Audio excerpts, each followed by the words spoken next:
Area of triangle എന്ന് പറഞ്ഞ ക്വസ്റ്റ്യനിലെ ഒരു വെറൈറ്റി ക്വസ്റ്റ്യൻ ആണ് ഈ ട്രയാങ്കിളെ. ഇതിൽ ഹൈറ്റ് ആണ്, ബേസും ഹൈറ്റും വേണം. ഏത്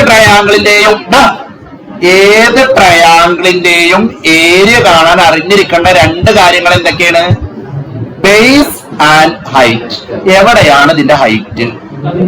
ഹൈറ്റ് ഇവിടെയാണ് വരക്കേണ്ടത്. നേരെ നോക്കിക്കോളൂ, ഈ സുനയാണ് ഹൈറ്റ്. ഇങ്ങനെയാണ് ഹൈറ്റ് വരക്കേണ്ടത്. ഹൈറ്റ് ഇങ്ങോട്ടാണ് വരക്കേണ്ടത്. നിങ്ങൾ ഹൈറ്റ് ഇവിടെ വരച്ചാലും വേറെ എവിടെ വരച്ചാലും അത് ഹൈറ്റ് ആവില്ല. ഇങ്ങനെയാണ് ഇതിൽ ഹൈറ്റ് വരക്കേണ്ടത്. സോ ഇനിയാണ് നമ്മൾ കണ്ടുപിടിക്കുന്നത്. നേരെ നോക്കിയിരുന്നോ, ഇവിടെ 130 ആണെങ്കിൽ നേരെ പുറത്ത് എന്താ വരിക?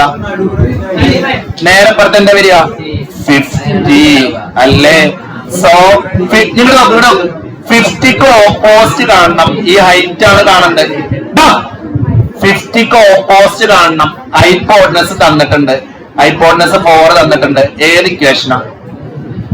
50ക്ക് ഓപ്പോസിറ്റ് തന്നിട്ടുണ്ട്. ഓപ്പോസിറ്റ് 50ക്ക് ഓപ്പോസിറ്റ് തന്നിട്ടുണ്ട്. ഓപ്പോസിറ്റ് കാണണം അല്ലെ? മനസ്സിലായില്ല. 50ക്ക് ഓപ്പോസിറ്റ് കാണണം. എന്താ തന്നത്? ഹൈപ്പോട്ടനസ് തന്നിട്ടുണ്ട്. ഓപ്പോസിറ്റ് ഹൈപ്പോട്ടനസ് ഇക്വേഷൻ ഏതാ? സൈൻ. എന്നാ ചെയ്യാൻ തുടങ്ങിക്കോളൂ. സൈൻ 50 ഈസ് ഈക്വൽ ടു, ന്റെ കൂടെ ചെയ്തോ, sine 50 is equal to what is opposite? H അല്ലേ? By hypotenuse. What is hypotenuse? 4. So cross ചെയ്യാം. H is equal to, just cross ചെയ്യാം, സൈൻ 50 into 4 അല്ലടാ. മനസ്സിലായില്ല? ഇത് മനസ്സിലായില്ല? ജസ്റ്റ് ക്രോസ് ചെയ്യാം. ഇങ്ങോട്ട് നോക്ക്. എച്ച് ഇൻറ്റു ആരുമില്ല, എച്ച് അല്ലെ? Sine 50 into 4. We know that what is sine 50. അത് ക്വസ്റ്റ്യൻ പേപ്പറിൽ തന്നിട്ടുണ്ടാവും. What is sine 50? എത്ര? 0.76 into 4 അല്ലേ? എത്രയും 0.76 into 4.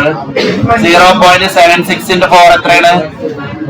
3.04. 3.04. ചില ആൾക്കാർക്ക് ട്രിക്ക് ഇപ്പൊ തന്നെ കത്താൻ തുടങ്ങിയിട്ടുണ്ടാവും. ഏരിയ കാണാനുള്ള ഇക്വേഷൻ എന്താ? Half into B into H. ഇതിലേതാണ് ബേസ്? 6 ആണ് base. So half into 6 into H. ഇവിടെ എച്ച് എന്താ? എച്ച് എന്നല്ലേ എഴുതുന്നത്? യെസ്. എച്ച് എന്താ? 3.04. കട്ട് ചെയ്യാം. 6ഉം 2ഉം കട്ട് ചെയ്യാം. ആൻസർ എന്താ? 3. 3 ഇൻറ്റു 3.04 എത്ര? 9.12 എന്ന ആൻസർ ഇട്ടിട്ടുണ്ടാവും. 9.12 കിട്ടിയില്ലേ? 9.12 സെന്റിമീറ്റർ സ്ക്വയർ ആയിരിക്കും ആൻസർ. വെരി ഈസി ആണ്. ഇവിടുത്തെ പ്രശ്നം എന്താന്ന് ഞാൻ പറഞ്ഞുതരാം.